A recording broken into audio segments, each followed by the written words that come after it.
नमस्कार, KP news 24/7 में आपका स्वागत है। मैं पूजा आपके साथ। आइए सबसे पहले देखते हैं मुख्य समाचार। आज 21 जून को अंतर्राष्ट्रीय योगा दिवस के अवसर पर बीदर जिले के औरादबी तालुके में मनाया गया योग दिवस। किया गया योग। बाल सुरक्षा देखभाल केंद्रों पर नहीं मनाया जाएगा जन्मदिन, कर्नाटक सरकार का फैसला। इसरो लॉन्च करेगा उन्नत संचार उपग्रह, जीसैट N2 मिलेगा 48 GB प्रति सेकेंड का हाई स्पीड इंटरनेट सेवा, 2 सेकेंड में होगी फिल्म डाउनलोड। महाराष्ट्र के जलगांव में पुलिस थाने पर पथराव, गाड़ियों को भी किया गया आग के हवाले। योग एक विद्या नहीं विज्ञान भी, अंतर्राष्ट्रीय योग दिवस पर श्रीनगर में बोले पीएम मोदी। पीएम मोदी ने योग प्रेमियों के साथ किया योग। दिल्ली के मुख्यमंत्री अरविंद केजरीवाल को शराब नीति केस में मिली जमानत, आज तिहाड़ से आएंगे बाहर।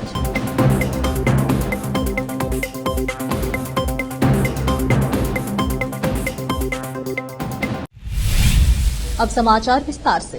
आज शुक्रवार 21 जून को पूरे देश भर में 10वां अंतर्राष्ट्रीय योग दिवस मनाया जा रहा है। इस संबंध में बीदर जिला के औरादबी तालुके के पथरी स्वामी इंटरनेशनल पब्लिक स्कूल में आज शुक्रवार 21 जून को सुबह 6 बजे से 7:30 तक डॉक्टर वैजनाथ भुट्टे पतंजलि योग समिति की अध्यक्षता में अंतर्राष्ट्रीय योग दिवस मनाया गया और योग किया गया। इस अंतर्राष्ट्रीय योग दिवस पर शामिल होकर योगाचार्य राजकुमार नायक ने योगा कर लोगों को इसके महत्व के बारे में समझाया और योगीचार्य राजकुमार नायक ने योग के बारे में मीडिया से बात की। इस अवसर पर पूर्व शासक गुंडप्पा वकील ने भी इस अंतर्राष्ट्रीय योगा के बारे में मीडिया से बात किया। इस अवसर पर लोगों के अलावा छात्र और छात्राओं ने योग में भाग लिया और योग किया। इस अवसर पर गुंडप्पा वकील पूर्व विधायक ने इस योगा कार्यक्रम का उद्घाटन करके इसे चालन दिया। इस अवसर पर डॉक्टर वैजनाथ भुट्टे पतंजलि योग समिति अध्यक्ष औराद गुरुनाथ वडके, नागसेन तारे, शिवाजीराव पाटिल मुंगनाळकर, शिवाजीराव चिट्टीगिरे, महादेव धनमैन, स्वामीदास मेघा, पंढरी पाटिल सभी लोगों ने इस अंतर्राष्ट्रीय योग दिवस पर उपस्थित थे। औराद से केपी न्यूज के संवाददाता अलीम पाशा की रिपोर्ट।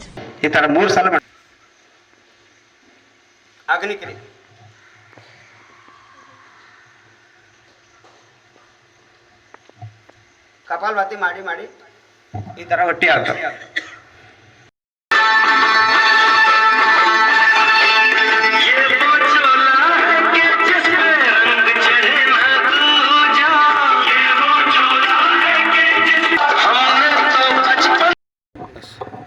ಇವತ್ತು ನಮ್ಮ ಔರಾದ್ನಲ್ಲಿ ಪತ್ರಿಸ್ವಾಮಿ ಸ್ಕೂಲ್ನಲ್ಲಿ ನಮ್ಮ ಮಾಜಿ ಶಾಸಕರು ಗುಂಡಪ್ಪ ವಕೀಲ್ ಅವರ ನೇತೃತ್ವದಲ್ಲಿ ನಮ್ಮ ಡಾಕ್ಟರ್ ವೈಜನಾಥ್ ಭುಟ್ಟಿ ಅವರ ಅಧ್ಯಕ್ಷತೆಯಲ್ಲಿ ಗುರುನಾಥ್ ಒಟ್ಟಿಗೆಜಿಯವರು ಹಾಗೂ ಎಲ್ಲರ ಸಾರ್ವಜನಿಕ ಅಧ್ಯಕ್ಷತೆಯಲ್ಲಿ ಇವತ್ತಿನ ಪಬ್ಲಿಕ್ ಇಂಟರ್ನ್ಯಾಷನಲ್ ಪಬ್ಲಿಕ್ ಸ್ಕೂಲ್ ಪತ್ರಿಸ್ವಾಮಿಯಲ್ಲಿ ಈ ಕಾರ್ಯಕ್ರಮ ಒಳ್ಳೆಯ ಒಂದು ಯೋಗದ ಒಂದು ವಿಶ್ವ ಯೋಗ ದಿನಾಚರಣೆ ಇವತ್ತು ನಾವು ಆಚರಣೆ ಮಾಡಿದ್ದೇವೆ। ಎಲ್ಲರೂ ಕಲಿತು ಅದೇ ಥರ ಪ್ರತಿ ವರ್ಷ ಮಾಡಬೇಕು, ಪ್ರತಿಯೊಂದು ದಿನ ಮಾಡಬೇಕು। ಒಂದು ವರ್ಷ ಒಂದೇ ದಿವಸ ಅಲ್ಲ, ಪ್ರತಿ ದಿವಸ ಮಾಡಬೇಕು, ದಿನಚರ್ಯ ಬೆಳೆಸಬೇಕು। ಪ್ರತಿಯೊಂದು ಮನುಷ್ಯನಿಂದ ಮಹಾಮಾನವ ಆಗಬೇಕು, ಭಾಯಿಚಾರ ಬೆಳಿಬೇಕು। ಎಲ್ಲರೂ ಕಲಿತು ದೇಶಕ್ಕೆ ಸ್ವಸ್ಥ ಸಮೃದ್ಧ ಭಾರತ ಮಾಡಬೇಕು, ಭಾರತಕ್ಕೆ ಮತ್ತ ವಿಶ್ವಗುರು ಪರಮ ವೈಭವಶಾಲಿ ಭಾರತ ಮಾಡಬೇಕಂತ ನಮ್ಮ ಒಂದೇ ಒಂದು ಸಂಕಲ್ಪ, 140 ಕೋಟಿ ಜನದ ಉದ್ದೇಶ। ಯೋಗ ಸಮಭೂತ್ವ ಸಮಹತ್ತಂ ಯೋಗ ಉಚ್ಯತೆ ಅಂದ್ರೆ ಯೋಗ ಮುಖಾಂತರ ಪ್ರಾಣಾಯಾಮ ಮುಖಾಂತರ ಎಲ್ಲ ಮಾನಸಿಕತಾ ಶರೀರಕ್ಕೆಲ್ಲ ಬ್ಯಾಲೆನ್ಸ್ ಆಗ್ತದೆ, ಸಂತುಲನ ಆಗ್ತದೆ, ಎಲ್ಲ ರೋಗಗಳಿಂದ ಮುಕ್ತ ಆಗ್ತಾನೆ। ಈ ಪ್ರಾಣಾಯಾಮದ ಪರಮ ಔಷಧದ ಪ್ರಾಣಾಯಾಮ ಎಲ್ಲ ರೋಗಗಳಿಗೆ। ಇದು ಭಾರತೀಯ ಸನಾತನ ಸಂಸ್ಕೃತಿಯಲ್ಲಿ ಬರ್ದಿಂದದ ಯೋಗಶ್ಚಿತ್ತ ವೃತ್ತಿ ನಡೆದ, ಚಿತ್ತ ಏಕಾಗ್ರತೆ ಆಗ್ತದೆ, ಮನ್ ಇಂದ್ರಿಯ ಶರೀರ ಮೇಲೆ ಈ ಪ್ರಭಾವ ಬೀಳ್ತದೆ, ಸಾಮಂಜಸ್ಯ ಆಗ್ತದೆ, ಭಾಯಿಚಾರ ಆಗ್ತದೆ। ಎಲ್ಲರೂ ಕಲಿತು ಭಾರತ ದೇಶ ಜಗತ್ತಿಗೆ ಇದು ಕೊಡುಗೆ ಅದ। ಈ ವಿದ್ಯಾ ಆಧ್ಯಾತ್ಮಿಕ ವಿದ್ಯಾ ಯೋಗ ವಿದ್ಯಾ ಅತಿ ಶ್ರೇಷ್ಠ ಆಗಿರ್ತಕ್ಕಂಥ ಇದು ಸಾರ್ವಭೌಮಿಕ ಸರ್ವರಕ್ಷಕ್ ಪಂಥ ನಿರಪೇಕ್ಷತಾ ವೈಜ್ಞಾನಿಕ ಒಂದು प्राकृतिक जीवन चिकित्सा पद्धति दे इधे योग। खुद को बैंक ऑफिसर बताकर लोगों से ऑनलाइन ठगी करने वाले एक आरोपी को मुडबी पुलिस टीम ने गिरफ्तार करने में कामयाबी हासिल की है। बीदर नगर के KHP कॉलोनी में रहने वाला शिव प्रसाद शंकरप्पा को आरोपी के रूप में गिरफ्तार किया गया। वह गूगल के माध्यम से पूरे कर्नाटक राज्य के सरकारी कर्मचारियों का डेटा ढूंढता था। मोबाइल के माध्यम से सरकारी कर्मचारियों को कॉल करता था और खुद को बैंक का अफसर बताता था। लोगों को बताते थे कि आप अपनी फोन पे सीमा निर्धारित नहीं करते हैं तो फोन पे और ATM कार्ड दोनों ब्लॉक कर दिए जाएंगे।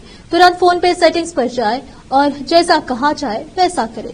ऐसा सुनकर सरकारी कर्मचारियों ने उनकी बातों पर विश्वास किया और उन्हें जैसा उन्होंने कहा वैसा ही किया।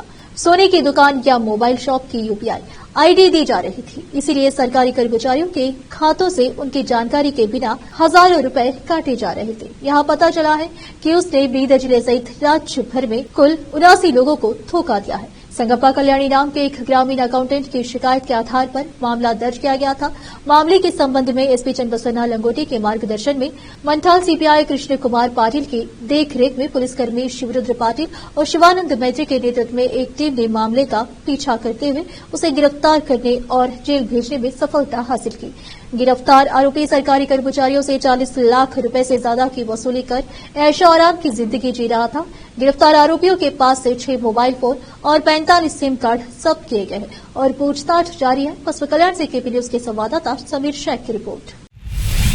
सरकारी सहायता प्राप्त पुनर्वास केंद्र और प्राइवेट बाल देखभाल संस्थान चलाने वाले स्कूलों में जन्मदिन मनाने पर रोक लगने के आदेश जारी किए गए। यह फैसला स्टाफ सदस्यों, अधिकारियों, मशहूर हस्तियों, गणमान्य व्यक्तियों, बच्चों और अन्य व्यक्तियों पर लागू होगा। कर्नाटक सरकार ने यह फैसला उस समय लिया जब कर्मचारी, अधिकारी और अन्य लोगों को बाल देखभाल संस्थान, अनाथालय आदि में जन्मदिन मनाते हुए पाया गया। ये लोग बाल देखभाल संस्थानों में बच्चों के साथ केक काटते हैं और मिठाई खिलाते हैं। इस फैसले के पीछे कर्नाटक सरकार का तर्क है कि बाल देखभाल संस्थानों में गरीब, अनाथ और आश्रित बच्चे आते हैं। ऐसे बच्चे अपना जन्मदिन नहीं मना सकते, लेकिन जब किसी अन्य व्यक्ति को वे जन्मदिन मनाते हुए देखते हैं तो उनके आत्मसम्मान को ठेस लग सकती है। तर्क यह है कि भव्य तरीके से मनाए गए जन्मदिनों की तुलना करना किसी ऐसे बच्चे के मन को ठोस पहुंचा सकती है जो गरीब तबके से आता है। इससे उसको मानसिक स्वास्थ्य को नुकसान पहुंच सकता है। इसलिए यह आदेश ऐसे बच्चों के भावनात्मक स्वास्थ्य की रक्षा के लिए एक कदम के रूप में आया है, जिससे बच्चे खुद को अलग थलग या वंचित महसूस न करें। भारतीय अंतरिक्ष अनुसंधान संगठन इसरो जल्द ही एक उन्नत संचार उपग्रह GSAT-N2 लॉन्च करने जा रहा है। यह उपग्रह भारत की इंटरनेट स्पीड को 5 से 7 गुना तक बढ़ा देगा। भारत के लोगों को प्रति second 48 GB high speed internet सेवा की सुविधा मिलेगी। पूर्वोत्तर क्षेत्रों के लिए यह सुविधा वरदान साबित होगी। इस उपग्रह को एलन मस्क के स्पेसएक्स के फाल्कन 9 रॉकेट द्वारा लॉन्च किया जाएगा। इसरो 4000 किलोग्राम तक के उपग्रह लॉन्च कर सकता है, इसलिए एलन मस्क की कंपनी से अनुबंध किया गया है। इसरो जल्द ही GSAT-N2 नामक उन्नत संचार उपग्रह लॉन्च करेगा। इससे भारत के लोगों 48 GB प्रति सेकंड की हाई स्पीड इंटरनेट सेवा उपलब्ध होगी। भारत के इस उपग्रह को स्पेसएक्स के फाल्कन 9 रॉकेट द्वारा लॉन्च किया जाएगा। महाराष्ट्र के जलगांव में पुलिस थाने पर पथराव का एक मामला सामने आया है। पुलिस थाने पर हुए इस हमले में आधा दर्जन से ज्यादा पुलिसकर्मी घायल हो गए हैं। घटना जलगांव के जामनेर की बताई जा रही है। पुलिस की अभी तक की जांच में पता चला है कि भीड़ ने पुलिस थाने पर हमला किया था। इसी हमले के दौरान थाने को घेर कर उस पर पथराव किया गया। जांच में पता चला है कि कुछ दिन एक इलाके में एक नाबालिग के साथ दुष्कर्म करने के बाद उसकी हत्या कर दी गई थी। इस घटना को लेकर इलाके के लोगों में गुस्सा था। माना जा रहा है कि इस घटना को लेकर ही गुरुवार की रात स्थानीय लोगों ने पहले पुलिस थाने का घेराव किया और बाद में पथराव और गाड़ियों को आग के हवाले कर दिया। गुरुवार को जब पुलिस रेप के आरोपी को हिरासत में लेकर थाने लाई तो लोगों ने उसे उनके हवाले किए जाने की मांग की। पुलिस की टीम ने जब आरोपी को भीड़ के हवाले करने से मना कर दिया तो वहां हंगामा पड़ गया। अब फिलहाल लेते एक छोटा सा ब्रेक।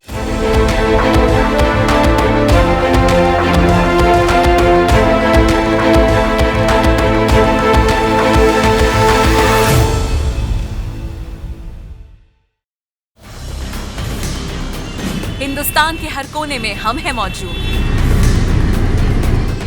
24 घंटे हालात पर गहरी नजर, खबरों से जुड़े चुपते सवालात और आपको दिखाता है धार्मिक, सामाजिक, राजनीतिक, लोकल और इंटरनेशनल न्यूज की सबसे बेहतर कवरेज जो आपको रखती है हर पल बाखबर। देश और दुनिया भर की खबर के लिए देखते रहें केपी न्यूज 24/7। ब्रेक के बाद आपका स्वागत है। आइए देखते हैं समाचार। भारत समेत पूरी दुनिया में शुक्रवार 21 जून को अंतर्राष्ट्रीय योग दिवस मनाया जा रहा है। योग दिवस सन 2015 में शुरू हुआ था। यह 10वां अंतर्राष्ट्रीय योग दिवस है। इस मौके पर पीएम मोदी ने श्रीनगर के शोर-ए-कश्मीर इंटरनेशनल कन्वेंशन सेंटर में आयोजित कार्यक्रम को संबोधित किया। पीएम मोदी ने यहां योगा प्रेमियों के साथ योग भी किया। इसके अलावा भारत के विभिन्न शहरों, कस्बों के साथ साथ दुनिया के उनके देशों में इस अवसर पर लोग योग अभ्यास कर रहे हैं। नरेंद्र मोदी ने प्रधानमंत्री बनते ही योग को अंतर्राष्ट्रीय स्तर पर पहचान दिलाने की पहल की थी। उन्होंने सितंबर 2014 में संयुक्त राष्ट्र में योग दिवस मनाने का प्रस्ताव रखा था। इस प्रस्ताव का 177 देशों ने समर्थन किया और 11 दिसंबर 2014 को यूएन ने यह प्रस्ताव स्वीकार कर लिया। इसके बाद से हर साल 21 जून को अंतर्राष्ट्रीय योग दिवस मनाने का फैसला किया। सन 2015 से दुनिया भर में अंतर्राष्ट्रीय योग दिवस मनाया जाने लगा। इस साल योगा दिवस की थीम योग फॉर सेल्फ फाइन सोसाइटी है। इस वर्ष का आयोजन युवा मन और तन पर योग के गहरे प्रभाव पर भी केंद्रित है। आंध्र प्रदेश में मुख्यमंत्री की कुर्सी के लिए लड़ाई भले ही खत्म हो गई हो, लेकिन अब फर्नीचर को लेकर जंग तेज हो गई है। चंद्रबाबू नायडू की तेलुगु देशम पार्टी टीडीपी ने हाल ही में विधानसभा चुनाव में 175 में से 135 सीटें जीतकर वाईएसआर कांग्रेस पार्टी, वाईएसआरसीपी और उसके प्रमुख वाईएस जगनमोहन रेड्डी को 5 साल के बाद शासन के बाद सत्ता से बेदखल कर दिया है। अब उन्होंने अपने प्रतिद्वंदी की कोठरी से कथित कंकाल बाहर निकालने शुरू कर दिए हैं। जगनमोहन रेड्डी पर विशाखापट्टनम में कैंप ऑफिस के रूप में 500 करोड़ रुपए का हिल टॉप पैलेस बनवाने का आरोप लगाने के बाद टीडीपी अब पूर्व मुख्यमंत्री को फर्नीचर चोर कर रही है। वह दावा कर रही है कि उन्होंने ताड़ेपल्ली में अपने आवास और कैंप ऑफिस का करोड़ों रुपए का फर्नीचर अपने पास रख लिया है, जो कि करदाताओं के पैसे से तैयार किया गया था।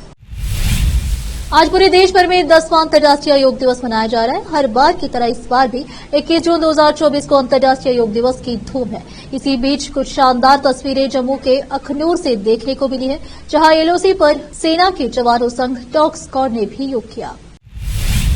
दिल्ली के सीएम अरविंद केजरीवाल को कोर्ट से नियमित जमानत मिल गई है। शराब घोटाले मामले में दिल्ली के मुख्यमंत्री को गिरफ्तार किया गया था। केजरीवाल को 1 लाख रुपए के मुचलके पर राउज एवेन्यू कोर्ट ने जमानत दी है। अरविंद केजरीवाल जमानत की प्रक्रिया पूरी होने के बाद आज शुक्रवार को जेल से बाहर आ सकते हैं। ईडी की ओर से पेश एडिशनल सॉलिसिटर जनरल एसवी डाचू ने कोर्ट को बताया था कि ईडी के पास केजरीवाल के खिलाफ पुख्ता सबूत है, इसलिए उन्हें बेल नहीं मिलनी चाहिए। वहीं सीएम केजरीवाल के वकील ने अदालत में कहा था कि केजरीवाल के खिलाफ यह पूरा मामला सिर्फ कल्पना पर आधारित है।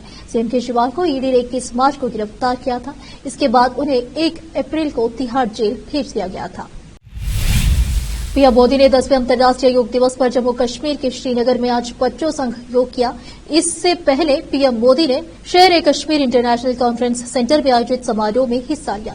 यहां कार्यक्रम को संबोधित करते हुए पीएम मोदी ने योग के महत्व को समझाया। इस कार्यक्रम में पीएम मोदी ने कहा कि योग ने लोगों को यह महसूस कराने में मदद की है कि उनका कल्याण उनके आसपास की दुनिया के कल्याण से जुड़ा हुआ है। उन्होंने कहा कि दुनिया योग को वैश्विक भलाई एक शक्तिशाली माध्यम के रूप में देख रही है। योग हमें अतीत के बोझ के बिना वर्तमान क्षण में जीने में मदद करता है। पीएम मोदी ने अंतर्राष्ट्रीय योग दिवस के मौके पर श्रीनगर में आयोजित खास कार्यक्रम में हिस्सा लिया, जहां पीएम मोदी ने डल झील किनारे अपने संबोधन में लोगों को योग के महत्व से रूबरू कराया। अब फिलहाल एक और छोटा सा ब्रेक।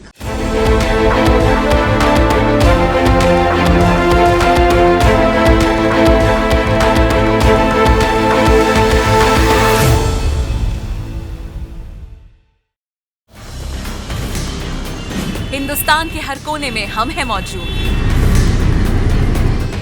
24 घंटे हालात पर गहरी नजर, खबरों से जुड़े चुपते सवालात और आपको दिखाता है धार्मिक, सामाजिक, राजनीतिक, लोकल और इंटरनेशनल न्यूज की सबसे बेहतर कवरेज, जो आपको रखती है हर पल बाखबर। देश और दुनिया भर की खबर के लिए देखते रहें केपी न्यूज 24/7। ब्रेक के बाद आपका स्वागत है। आइए देखते हैं समाचार। आज 21 जून को पूरे देश में धूमधाम से 10वां अंतर्राष्ट्रीय योग दिवस मनाया जा रहा है। इस अवसर पर देश भर के लोग योगासनों का अभ्यास कर रहे हैं। कुछ अद्भुत तस्वीरें समंदर के सिकंदर विक्रमादित्य से सामने आई है, जहां जवानों के साथ साथ बच्चों ने भी उत्साहपूर्वक योग अभ्यास किया। राजस्थान की राजधानी जयपुर में बन रही देश की सबसे ऊंची मेडिकल इमारत का नामकरण हो गया है। एमएमएस अस्पताल परिसर में बन रहे 24 मंजिला आईपीडी टावर को अब आयुष्मान टावर के नाम से पहचाना जाएगा। भजनलाल सरकार आईपीडी टावर के मूल स्वरूप में कोई बदलाव नहीं करेगी, लेकिन उसकी खामियों को दूर किया जाएगा। उसके तहत कुछ बदलाव किए जाएंगे। चिकित्सा मंत्री गजेंद्र सिंह खींवसर ने नए प्लान पर काम शुरू कर दिया है। इसके तहत टावर में वाहनों के पार्किंग स्पेस की कमी को देखते हुए अब यहां 1800 वाहनों की पार्किंग पर काम शुरू किया जाएगा। सरकार आईपीडी टावर को एसएमएस अस्पताल की मुख्य बिल्डिंग से जोड़ने के लिए स्काईवे बनाने की भी योजना पर भी विचार कर रही है। इसके लिए स्वास्थ्य विभाग ने राज्य सरकार से 150 करोड़ रुपए की डिमांड की है। नितेश तिवारी के डायरेक्शन में बन रही रामायण एक मच अवडेट फिल्म है। फिल्म में रणबीर कपूर राम का जबकि साई पल्लवी सीता का किरदार निभा रही है। हाल ही में फिल्म के सेट कई तस्वीरें और वीडियो ली हुई है, जिसे पता चला कि इसमें लारा दत्ता, अरुण कोविल जैसे प्रतिभाशाली और बड़े कलाकार हैं। फैंस फिल्म को लेकर एक्साइटेड है। वहीं रामानंद सागर के पोते अमृत सागर ने भी आने वाली फिल्म पर अपनी प्रतिक्रिया दी है। रामानंद सागर के रामायण में अरुण केविल ने भगवान राम की भूमिका निभाई थी और इसे रामायण पर आधारित शो को बेंचमार्क माना जाता है। रामानंद सागर के पोते अमृत सागर ने हाल ही में एक इंटरव्यू में अमृत सागर ने नितेश तिवारी के रामायण पर अपनी प्रतिक्रिया दी और सभी से इस महाकाव्य पर ईमानदारी से फिल्में और शो बनाने की अपील की है। उन्होंने इंडियन एक्सप्रेस को दिए इंटरव्यू में कहा, मुझे लगता है कि रामायण सभी को बनानी चाहिए। क्यों नहीं? रामायण पर किसी का कॉपीराइट नहीं है। आखिर में फिर एक बार देखते हैं मुख्य समाचार। आज 21 जून को अंतर्राष्ट्रीय योगा दिवस के अवसर पर बीदर जिले के औरादबी तालुके में मनाया गया योग दिवस। किया गया योग। बाल सुरक्षा देखभाल केंद्रों पर नहीं मनाया जाएगा जन्मदिन, कर्नाटक सरकार का फैसला। इसरो लॉन्च करेगा उन्नत संचार उपग्रह, जीसैट N2 मिलेगा 48 GB प्रति सेकेंड का हाई स्पीड इंटरनेट सेवा, 2 सेकेंड में होगी फिल्म डाउनलोड। महाराष्ट्र के जलगांव में पुलिस थाने पर पथराव, गाड़ियों को भी किया गया आग हवाले। योग एक विद्या नहीं विज्ञान भी। अंतर्राष्ट्रीय योग दिवस पर श्रीनगर में बोले पीएम मोदी। पीएम मोदी ने योग प्रेमियों के साथ किया योग। दिल्ली के मुख्यमंत्री अरविंद केजरीवाल को शराब नीति केस में मिली जमानत, आज तिहाड़ से आएंगे बाहर।